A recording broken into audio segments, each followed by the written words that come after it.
के साथ किसी भी प्रकार का कोई भी चुनावी समझौता आदि नहीं किया। इसके साथ ही हमने बीएसपी से जुड़ने की तादाद को ध्यान में रखकर फिर उसी अनुपात में ही यहाँ सर्व समाज के लोगों को टिकट भी दिए हैं। लेकिन अब मैं इस हो रहे विधानसभा चुनाव में आप लोगों का ध्यान अपनी पार्टी बीएसपी को कामयाब बनाने के लिए कुछ जरूरी बातों की तरफ दिलाना चाहती हूँ। और इस संबंध में सबसे पहले मैं आप लोगों को ये कहना चाहूंगी कि अपने देश को आजाद हुए व भारतीय संविधान को भी लागू हुए अभी आप वर्षों बीत चुके हैं। और इस लंबी अवधि में केंद्र में आपके स्टेट में भी या विभिन्न विरोधी पार्टियों की सरकारें रही। लेकिन दुख की बात यह है कि इस दौरान या सभी विरोधी पार्टियों की रही सरकारों ने आपके प्रदेश सहित पूरे देश में भी सर्व समाज में से विशेषकर दलितों, आदिवासियों, पिछड़े वर्गों, मुस्लिम व अन्य धार्मिक अल्पसंख्यकों के साथ साथ गरीबों, मजदूरों, किसानों, छोटे व्यापारियों एवं अन्य मेहनतकश लोगों का भी पूर्ण रूप से विकास व उत्थान आदि नहीं हो सका है। जिनकी सरकारों की नीतियों व कार्यशैली को अब इन्हें और ज्यादा आजमाने की जरूरत नहीं है। और इस मामले में मैं खासकर दलितों, आदिवासियों व अन्य पिछड़े वर्गों के लोगों को ये भी बताना जरूरी समझती हूँ कि इन्हें परम पूज्य बाबा साहब डॉक्टर भीमराव अम्बेडकर के कड़े संघर्ष एवं अथक प्रयासों से भारतीय संविधान के तहत मिले कानूनी अधिकारों में से खासकर सरकारी नौकरियों में जो आरक्षण की सुविधा मिली है तो उसे भी यहाँ शुरू से ही इन वर्गों के प्रति हीन व जातिवादी मानसिकता रखने वाली सभी विरोधी पार्टियों की रही सरकारें प्रभावहीन बनाने में तथा इसे अब धीरे धीरे खत्म करने की भी पूरी कोशिश में लगी हुई है। यही मुख्य वजह है कि देश में आजादी के बाद व शुरू में केंद्र में अधिकांश राज्यों में भी काफी लंबे समय तक सत्ता में आसीन रही कांग्रेस पार्टी ने और अब पिछले कुछ वर्षों से केंद्र एवं काफी राज्यों में भी बीजेपी व अन्य विरोधी पार्टियों की रही सरकारों ने भी इनका ये आरक्षण का कोटा अभी तक भी पूरा नहीं किया है। पदोन्नति में आरक्षण को तो इन्होंने मान्य कोर्ट की आड़ में काफी हद तक खत्म ही कर दिया है। इस मामले में आप लोगों को वैसे मालूम है कि परम पूज्य बाबा साहब डॉक्टर भीमराव अम्बेडकर ने तो देश के एससी व एसटी वर्गों के लोगों को सरकारी नौकरियों में प्रतिनिधित्व देने के लिए, बढ़ावा देने के लिए तो बाबा साहब ने भारतीय संविधान में इनको आरक्षण की सुविधा उपलब्ध कराई। इनको कानून के तहत आरक्षण की सुविधा, सरकारी नौकरियों में आरक्षण की सुविधा उपलब्ध कराई। लेकिन आप लोगों को ये भी मालूम होना चाहिए कि जो कांग्रेस पार्टी आज ये कहती है कि हम दलितों, आदिवासियों, अन्य पिछड़े वर्गों के हिमायती हैं, हितैषी हैं, इनके हितों के लिए कार्य करते हैं, तो मैं उनके नेताओं से, कांग्रेस पार्टी के नेताओं से ये पूछना चाहती हूँ कि यदि कांग्रेस पार्टी इन वर्गों की हितैषी होती तो इनको जो पदोन्नति में आरक्षण मिल रहा था तो उसको ये खत्म नहीं करते, इसको ये खत्म नहीं करते। और इतना ही नहीं, बाबा साहब ने तो कहा था कि जो इनको मैंने आरक्षण की सुविधा दिलाई है उसका पूरा लाभ मिलना चाहिए। और जो अन्य पिछड़े वर्ग के लोग हैं तो उनके लिए भी कमीशन बनाकर इनको भी SC ST की तरह आरक्षण का लाभ मिलना चाहिए। लेकिन कांग्रेस पार्टी ने अंग्रेजों के जाने के बाद अपने लंबे अरसे के शासन काल में तो ये सब भारतीय संविधान में तो कानूनी अधिकार मिले थे, लेकिन प्रैक्टिकल में इसका पूरा लाभ, जमीनी हकीकत में इसका पूरा लाभ इन वर्गों के लोगों को नहीं दिया। तब बाबा साहब डॉक्टर अम्बेडकर ने जब केंद्र में पहली हुकूमत बनी अंग्रेजों के जाने के बाद, उसमें वो लॉ मिनिस्टर बने, तो बाबा साहब ने फिर दुखी होकर अपने कानूनी मंत्री पद से इस्तीफा दे दिया था। और बाबा साहब ने ये कहा था कि जो जातिवादी पार्टियां आप लोगों को जो मैंने कानूनी अधिकार दिए हैं उसका वो लाभ नहीं देना चाहती हैं, तो बेहतर यही है कि आप लोगों को उनके सामने हाथ फैलाने की बजाय, मांगने की बजाय, आप लोगों को अपने लोगों को संगठित करके, दबे कुचले लोगों को इकट्ठा करके केंद्र और राज्यों की राजनीतिक सत्ता की मास्टर चाबी खुद अपने हाथों में लेनी चाहिए। और इसका तजर्बा हमने उत्तर प्रदेश में किया, और 4 बार जब मेरे हुकूमत में, मेरे नेतृत्व में वहाँ हुकूमत रही, तो फिर हमारी पार्टी ने वहाँ आरक्षण का पूरा लाभ दिया। SC ST वर्गों को और OBC वर्गों को भी पूरा लाभ दिया, पदोन्नति में आरक्षण का भी पूरा लाभ दिया। लेकिन कांग्रेस ने तो जो मिल रहा था उसको भी खत्म कर दिया, जो मिल रहा था उसको भी एक तरीके से खत्म कर दिया। और जब हमारी पार्टी के पार्लियामेंट में काफी मेंबर पार्लियामेंट जीत कर गए, मैं भी खुद जीत कर गई थी, तो जब पदोन्नति में आरक्षण को तो माननीय कोर्ट की वजह से और ये मिली भगत से ही, षड्यंत्र के तहत ही कुछ लोग कोर्ट में गए, जातिवादी लोग कोर्ट में गए और पदोन्नति में आरक्षण को प्रभावहीन बनवा दिया गया। तब हमारी पार्टी ने पार्लियामेंट के अंदर ये कहा कि आप इसको लेकर एक संशोधन विधेयक लाइए ताकि इसका पूरा लाभ मिल जाए। लेकिन कांग्रेस पार्टी बिल तो ले आई, लेकिन कांग्रेस पार्टी ने बीजेपी की मिली भगत से इस बिल को पास नहीं होने दिया। और अब पदोन्नति में जो आरक्षण है तो SC ST वर्गों के लोगों को ना के बराबर अब मिल रहा है। और इस मामले में लगभग यही खराब स्थिति हमें यहाँ आपके राजस्थान प्रदेश में भी देखने के लिए मिल रही है। इसके साथ ही अब इन वर्गों के लोगों को प्राइवेट सेक्टर में आरक्षण दिए जाने की व्यवस्था किए बिना ही केंद्र व राज्यों में भी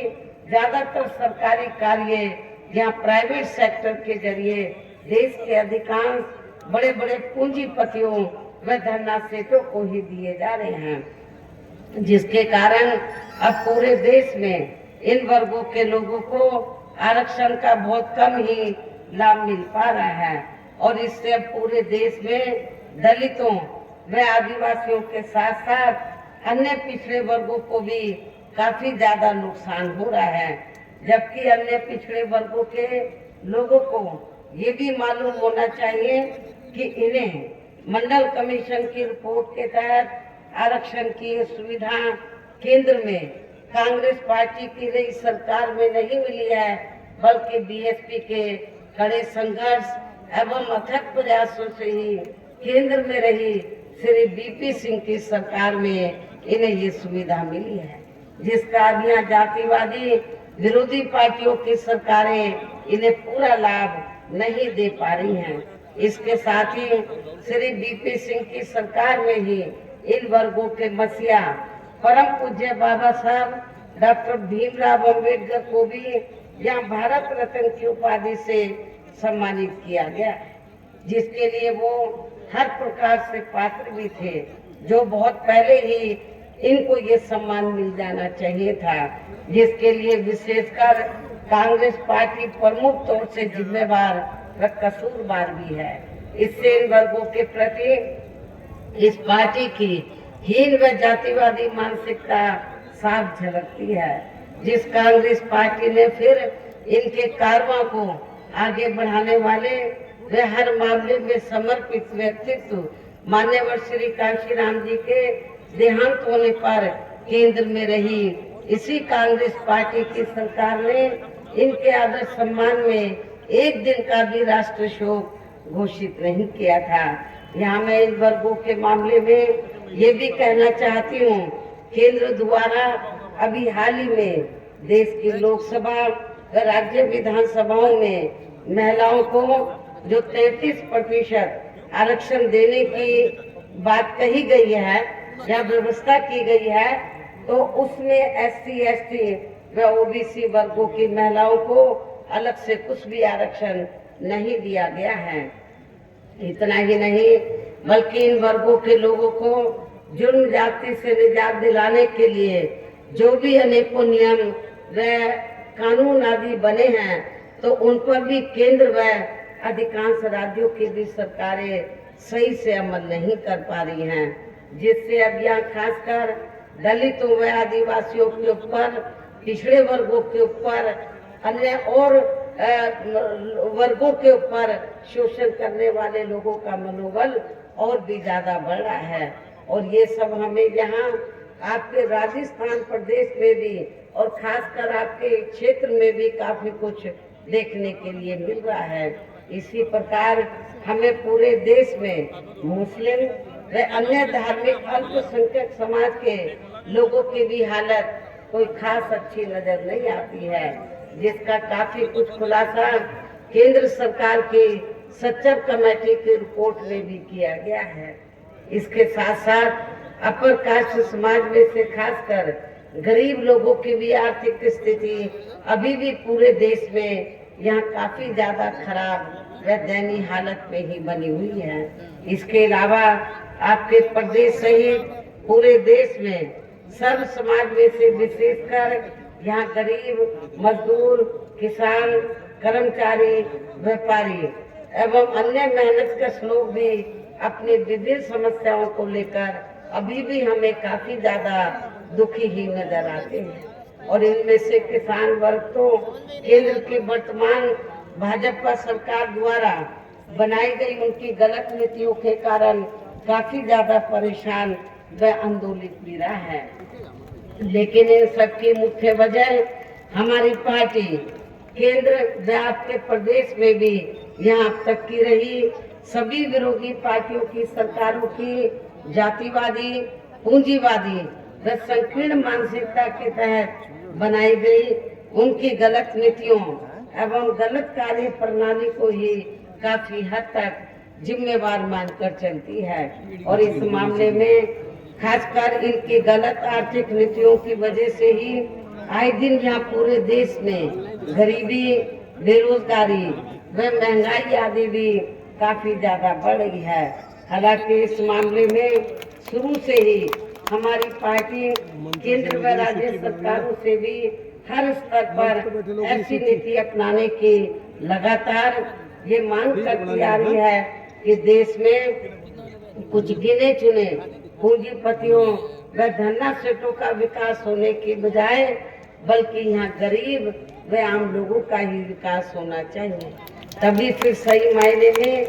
यहाँ की गरीब आम जनता अपनी गरीबी, बेरोजगारी, महंगाई व अन्य और भी समस्याओं से काफी हद तक निजात पा सकती है। इसके साथ साथ अब अपने देश में भ्रष्टाचार भी हर स्तर पर काफी ज्यादा बढ़ रहा है, जिससे आपका खुद का अपना राजस्थान प्रदेश भी अछूता नहीं रहा है। और इन सब के लिए हमारी पार्टी आजादी के बाद से लेकर अभी तक केंद्र में देश के अधिकांश राज्यों में तथा आपके खुद के अपने राजस्थान प्रदेश में भी ज्यादातर सत्ता यहाँ गलत पार्टियों में से खासकर कांग्रेस, बीजेपी व इनकी सहयोगी पार्टियों के हाथों में ही आने को मानकर चलती है। और इन सभी विरोधी पार्टियों को हमारी पार्टी इसलिए भी जिम्मेवार मानकर चलती है क्योंकि आजादी के बाद से लेकर अभी तक लगभग ये सभी विरोधी पार्टियां केंद्र व देश के अधिकांश राज्यों में भी ज्यादातर यहाँ बड़े बड़े पूंजीपतियों व धन्ना सेठों की ही आर्थिक मदद से सत्ता में आती रही हैं। और सत्ता में आ जाने के बाद फिर ये पार्टियां अधिकतर मामलों में अपनी आर्थिक एवं अन्य सभी नीतियां या आम जनता की समस्याओं को दूर करने के हिसाब से तैयार नहीं करती हैं, बल्कि देश के उन बड़े बड़े पूंजीपतियों व धन्ना सेठों को ही फायदा पहुंचाने के हिसाब से अपनी अधिकांश नीतियां तैयार करती हैं, जिनके धन व बल से चुनाव लड़कर ज्यादातर ये पार्टियां केंद्र व आपके राज्य से देश के अन्य राज्यों में भी अभी तक यह सत्ता में आती रही हैं, जिसके कारण ही अब पूरे देश में व आपके खुद के अपने प्रदेश में भी अभी भी हमें यहाँ सर्व समाज के लोग अधिकांश मामलों में अपनी विभिन्न समस्याओं को लेकर काफी ज्यादा दुखी व परेशान ही नजर आते हैं, जबकि पूरे देश में बीएसपी ही अकेली एक ऐसी पार्टी है जो विरोधी पार्टियों की तरह देश के बड़े बड़े पूंजीपतियों व धन्ना सेठों की आर्थिक मदद से नहीं, बल्कि अपनी पार्टी के ही आम कार्यकर्ताओं की आर्थिक मदद से चुनाव लड़कर यहाँ केंद्र व राज्यों की सत्ता में आना चाहती है, ताकि हमारी पार्टी सत्ता में आने के बाद फिर बिना किसी दबाव के व आजाद होकर सर्व समाज के लोगों की सभी समस्याओं का समाधान करके उन्हें हर मामले में व हर स्तर पर यहाँ खुशहाल बना सके। और इसी आधार पर चलकर ही आबादी के हिसाब से देश के सबसे बड़े प्रदेश उत्तर प्रदेश में 4 बार हमारी पार्टी ने अपने नेतृत्व में वहाँ सरकार भी बनाई है, और हमने अपनी सभी चारों नई सरकारों में अपनी पार्टी के विचारधारा एवं सिद्धांतों के तहत चलकर वैसे तो वहाँ सर्व समाज के हितों का पूरा ध्यान रखा है, लेकिन सभी मामलों में प्राथमिकता पहले हमने वहाँ सर्व समाज में से विशेषकर उन दलितों, कमजोरों, उपेक्षितों तथा गरीब एवं असहाय लोगों को ही दी है, जिनकी वहाँ हर मामले में व हर स्तर पर सभी विरोधी पार्टियों की रही सरकारों में उनकी हीन, जातिवादी, संकीर्ण व पूंजीवादी सोच होने के कारण काफी ज्यादा उपेक्षा की गई है। इसके साथ साथ हमने उत्तर प्रदेश में गरीब एवं बेरोजगार लोगों को दूसरी पार्टियों की रही सरकारों की तरह मामूली सा बेरोजगारी भत्ता न देकर उन्हें बड़ी तादाद में सरकारी एवं गैर सरकारी क्षेत्रों में स्थायी रोजगार भी उपलब्ध कराए हैं। साथ ही हमने वहाँ गरीब भूमिहीन लोगों को खेती करने के लिए उन्हें फ्री सरकारी जमीन भी दी है, जिससे वहाँ लाखों गरीब लोगों को फायदा पहुँचा है। गरीब आवासहीनों को सरकारी खर्चे से पक्के मकान भी बना कर दिए हैं। ऐसे जनहित के अनेकों फैसले लिए हैं। इसके अलावा हमारी पार्टी के नई सरकार ने वहाँ विभिन्न क्षेत्रों में लगे लोगों के साथ साथ छात्रों, युवाओं, महिलाओं व बुजुर्गों आदि के हितों में भी अनेकों महत्वपूर्ण व ऐतिहासिक कार्य किए हैं, जिनसे उन्हें काफी ज्यादा लाभ पहुंचा है। साथ ही हमने उत्तर प्रदेश में सर्व समाज के लोगों के ऊपर किसी भी प्रकार की कोई जुर्म जाति आदि भी नहीं होने दिया है। इतना ही नहीं, बल्कि हमारी पार्टी की नई सरकार ने यह अपने देश में दलित एवं अन्य पिछड़े वर्गों में समय समय पर जन्मे हमारे महान संतों, गुरुओं व महापुरुषों में भी खासकर महात्मा ज्योतिराव फूले, छत्रपति शाहू जी महाराज, श्री नारायण गुरु, बाबा साहब डॉक्टर भीमराव अम्बेडकर एवं मान्यवर श्री काशीराम जी आदि को भी विभिन्न रूपों में पहली बार वहाँ पूरा आदर सम्मान दिया है, जिन्हें विरोधी पार्टियों के लोग अभी तक भी आसानी से पचा नहीं पा रहे हैं। इस प्रकार से उत्तर प्रदेश में हमारी पार्टी ने अपने सभी चारों नए शासनकाल के दौरान वहाँ हर मामले में व हर स्तर पर सर्व समाज के लोगों को काफी बेहतरीन सरकार दी है। और यदि आप लोग भी यहाँ अपने राजस्थान प्रदेश में आम जनहित के व खासकर कमजोर एवं उपेक्षित वर्गों के हितों में ऐसे ही कार्य करना चाहते हैं। साथ ही आपके प्रदेश की जनहित से जुड़ी जो भी यहाँ स्थानीय समस्याएं हैं तो उन्हें भी दूर करना चाहते हैं, तो फिर आप लोगों को भी उत्तर प्रदेश की तरह ही अपने राजस्थान प्रदेश में भी अपनी पार्टी को हर मामले में मजबूत बना के यहाँ अपनी खुद की सर्वजन हिताय व सर्वजन सुखाय की नीतियों पर आधारित सरकार बनानी होगी, जिसके लिए अब आप लोगों को यहाँ अपने राजस्थान प्रदेश में विधानसभा के लिए हो रहे आम चुनाव में अपनी पार्टी का बेहतर रिजल्ट लाना होगा। और इसके लिए अब आप लोगों को वोट पड़ने तक यहाँ की सत्ताधारी कांग्रेस पार्टी व अन्य सभी विरोधी पार्टियों के साम दाम दंड भेद आदि अनेकों हथकंडों से भी जरूर सावधान रहना है। और इस मामले में खासकर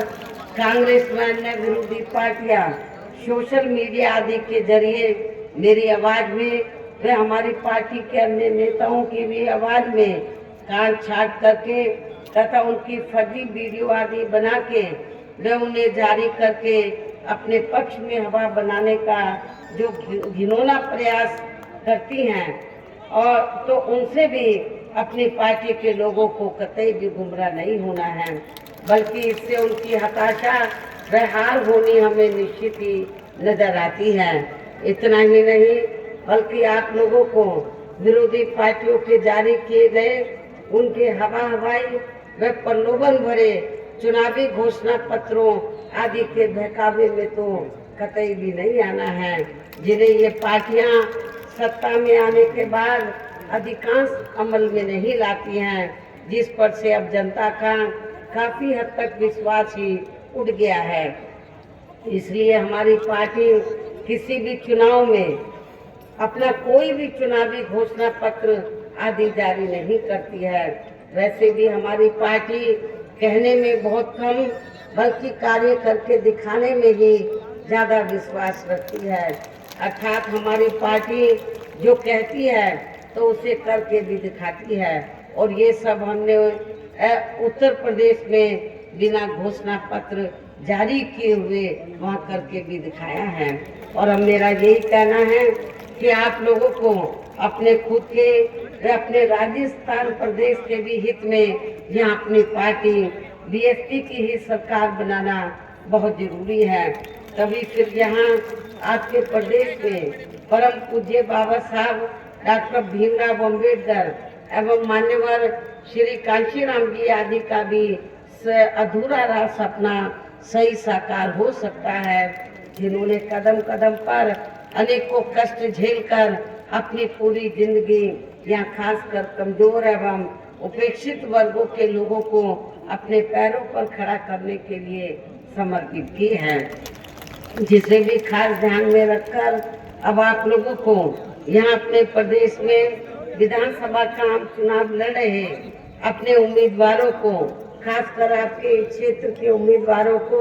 अपनी पार्टी का जो चुनाव चिन्ह हाथी है, हाथी चुनाव चिन्ह के सामने वाले बटन को दबाकर इनको जरूर कामयाब बनाना है। और इसके लिए अब आप लोगों को वोट पड़ने वाले दिन अपने सभी कार्य छोड़कर वे अपने अपने पोलिंग बूथों पर समय से पहुंचकर अपना वोट डालने के लिए जरूर जाना है। और इस मामले में हमारी महिलाएं जो मुझे सुनने के लिए बड़ी तादाद में यहाँ आई हैं, वो भी पीछे नहीं रहेंगी। इसके साथ ही अपनी पार्टी का एक भी वोट पड़ने से ना रह जाए तो उसका आप लोगों को विशेष ध्यान रखना है। इस प्रकार से आप लोगों को अपनी पार्टी को कामयाब बनाने का हर संभव पूरा प्रयास करना है, जिसके लिए यहाँ की स्टेट कमेटी व स्थानीय नेताओं के साथ साथ पार्टी के राज्यसभा सांसद श्री राम जी गौतम व इनके अन्य सभी साथी भी पूरे जी जान से लगे हैं। हालांकि श्री आकाश आनंद ने भी यहाँ चुनाव घोषित होने से पहले आपके प्रदेश को काफी समय दिया है और यहाँ नौजवानों ने काफी ऊर्जा पैदा की है। अंत में अब मैं पुनः यहाँ अपनी पार्टी के उम्मीदवारों को कामयाब बनाने की पुरजोर अपील करते हुए अपनी बात यही समाप्त करती हूँ। जय भीम व जय भारत।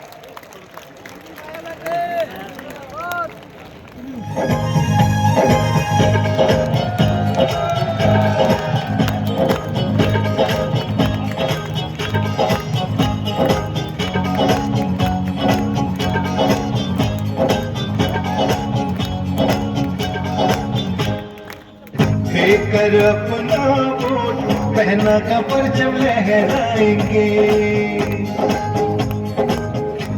कर अपना वोट पहना का परचम लहराएंगे।